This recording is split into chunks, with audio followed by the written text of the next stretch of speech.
sort of hibernated all weekend. He's Trenton. He's upside down. He's more comfortable to lay on when he's upside down. I look awesome, right? Yeah, I know you guys will tell me I look awesome.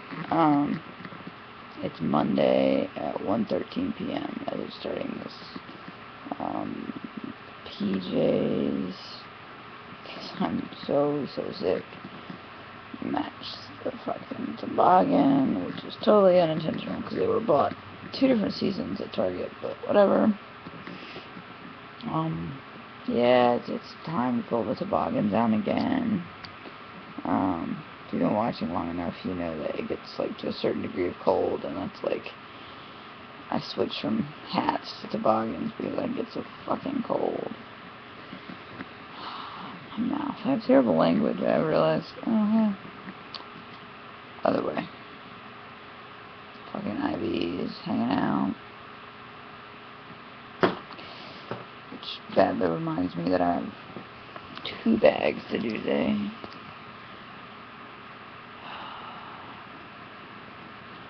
There's like, this is lighting a candle in one of the jars, and there's like ash all around it. So like ash on me. It won't come off.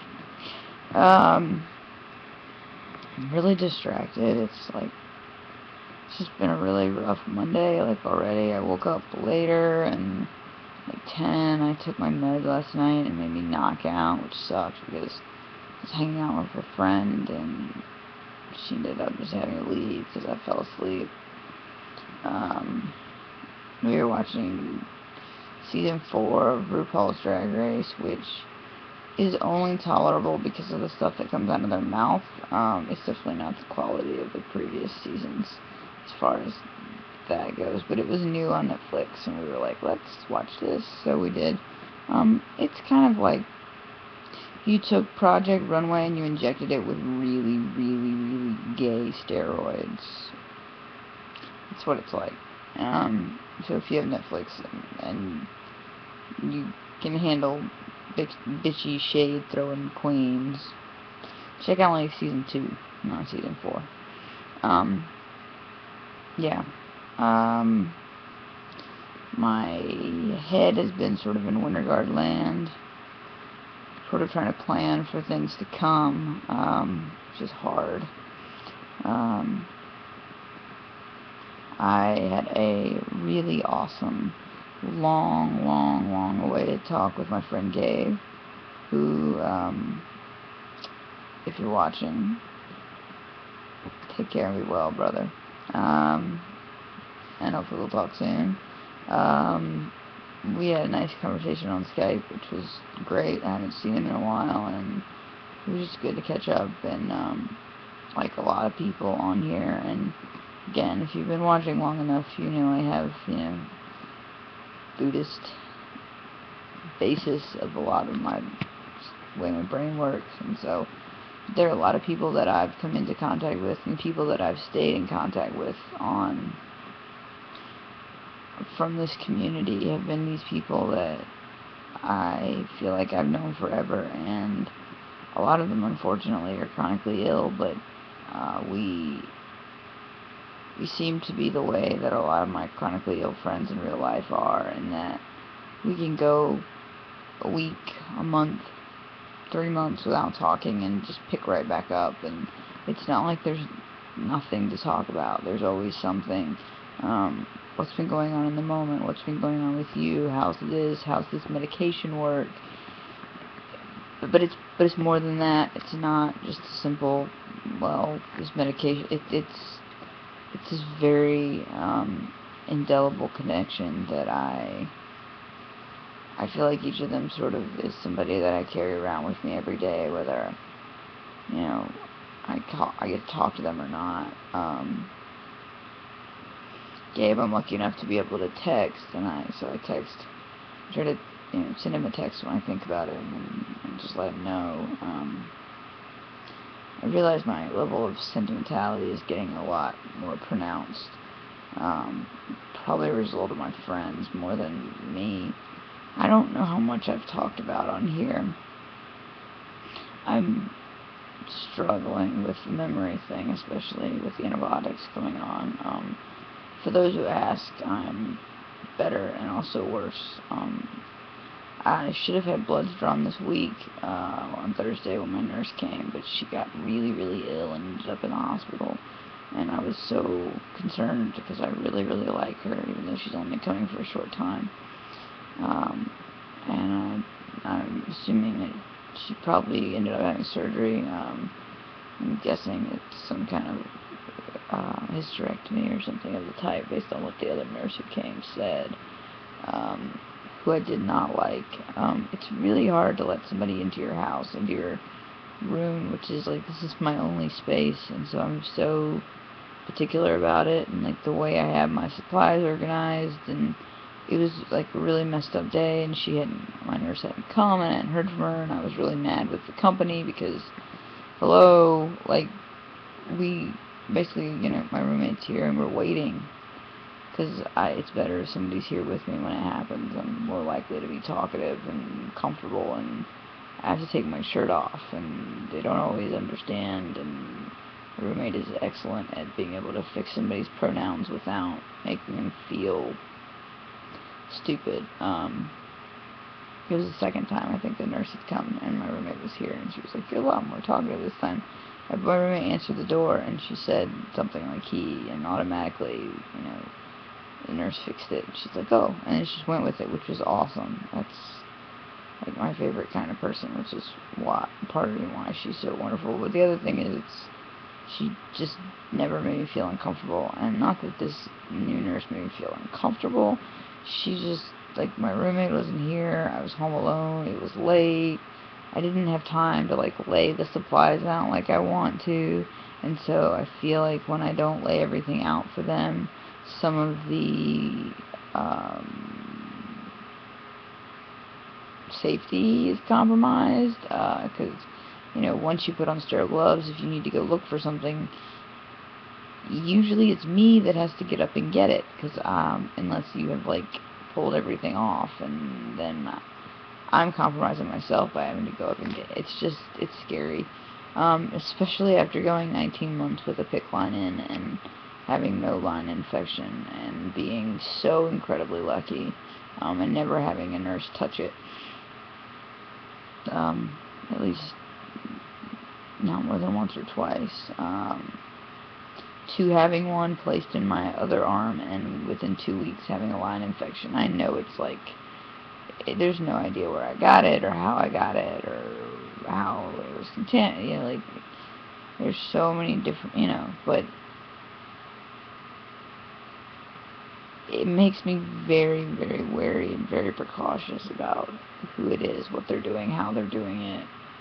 I unfortunately, or fortunately, have no filter, so I have no problem going, there's hand sanitizer, can you use that before you touch me? And that's not sterile anymore. And, like, these are things that I've just learned I have to say. Just like, hey, that bag of Sefton you just hung is gonna fucking kill me. If I'm alert to say so, I guess. Yeah, it's just been really hard. It seems like my whole world has sort of flipped and changed around in an instant, and it's been the year of learning how to put my hands up and say I don't. I think I thought I had this ability before. I thought I had it under control. I thought I could. Just funny, I thought I had it under control, right?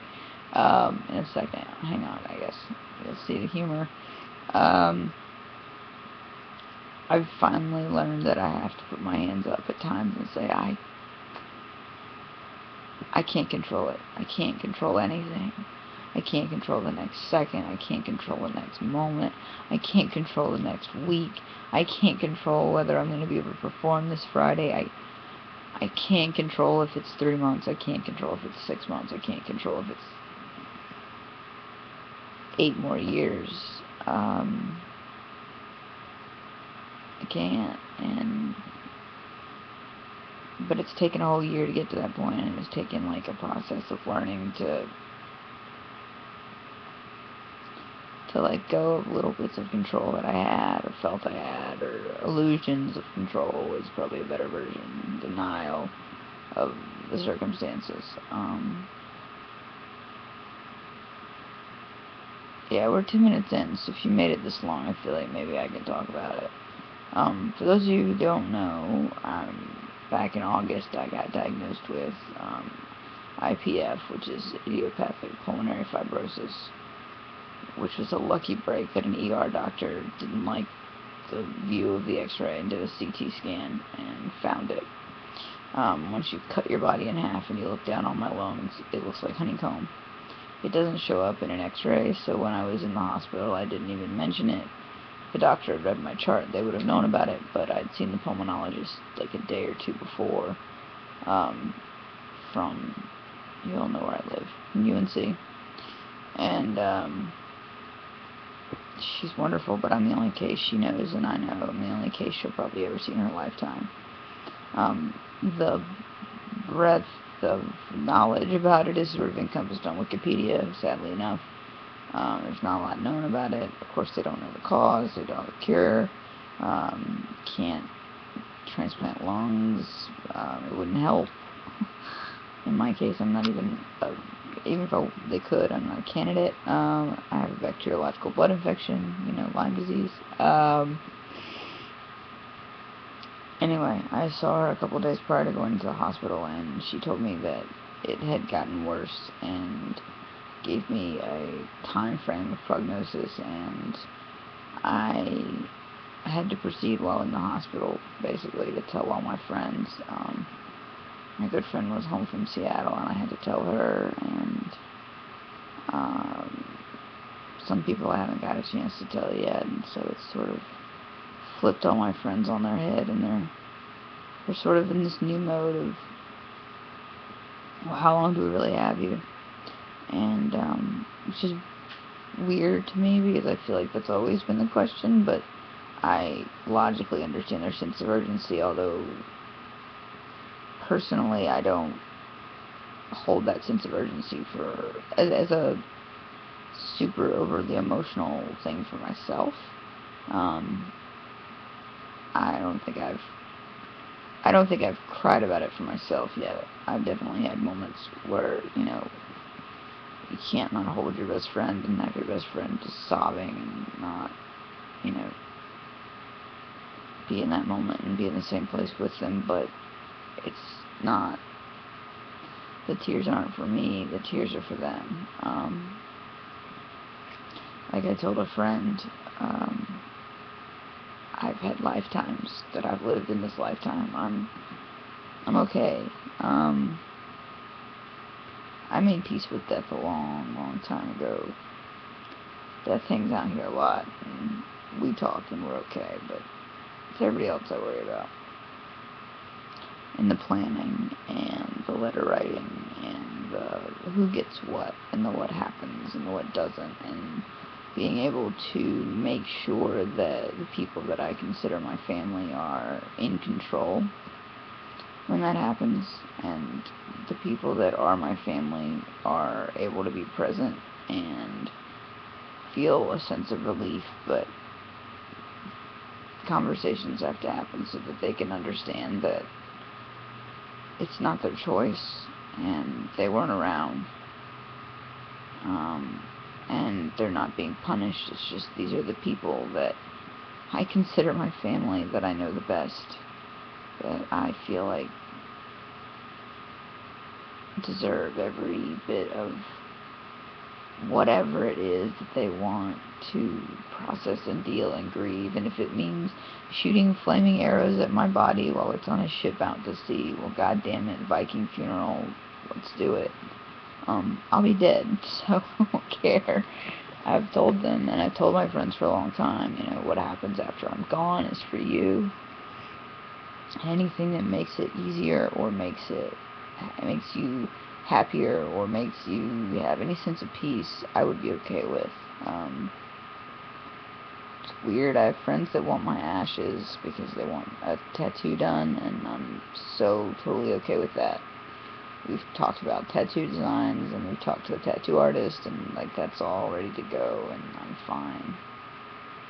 As long as I have a cool box. My sense of humor remains dark and darker. And I have to be careful because at times I think it's almost so dark that it scares them. Because it's so real, I guess, at this point. But I don't.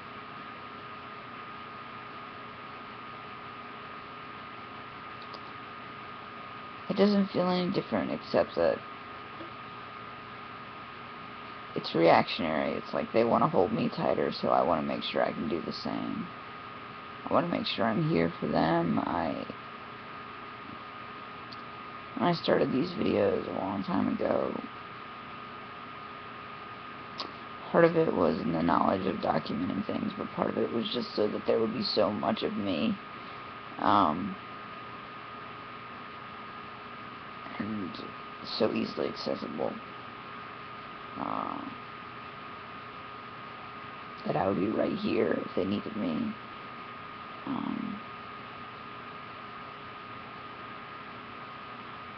Because I don't think I'm really going anywhere, even if I do. At least not for them. And I don't know that they know that. And I don't know how long it'll take them to actually feel that way, but I don't know. It's really painful, and there's not a lot they can do for it, so I have my days and I have my moments where I just hope it'll happen. I have my days and moments where I want to make it happen, and I just can't, and it's not giving up. I haven't succeeded to the idea of just lying back and staring at the sky and going. It's not at all.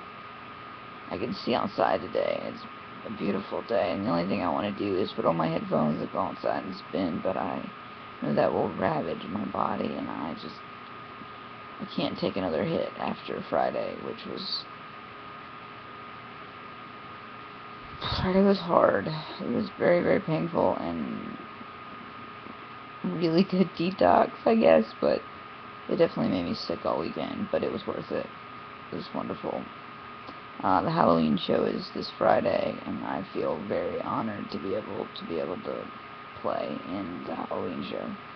No matter how good, bad, or ugly it is, I feel honored to be able to be on stage with two people that I consider some of my best friends in the world. And I feel happy that when I light a candelabra, there'll be one candle that I won't light, because there's a beautiful person in Australia who doesn't need a candle lit to remember her. And I have amazing friends that I've made through here that I'll think of, and maybe I'll send pictures of. Gabe got a picture of the pre-show, which I think was probably a little surprising and amusing. Yeah, so I should be around this week, probably still, so if you're on Skype or whatever, say hi. If I don't answer, I'm probably asleep. I apologize. And, yeah, keep making videos, keep fighting, and trying to do the best I can to balance living in the moment and planning for the future, which sort of always been the struggle, now hasn't it? Alright, you guys. Take care and be well.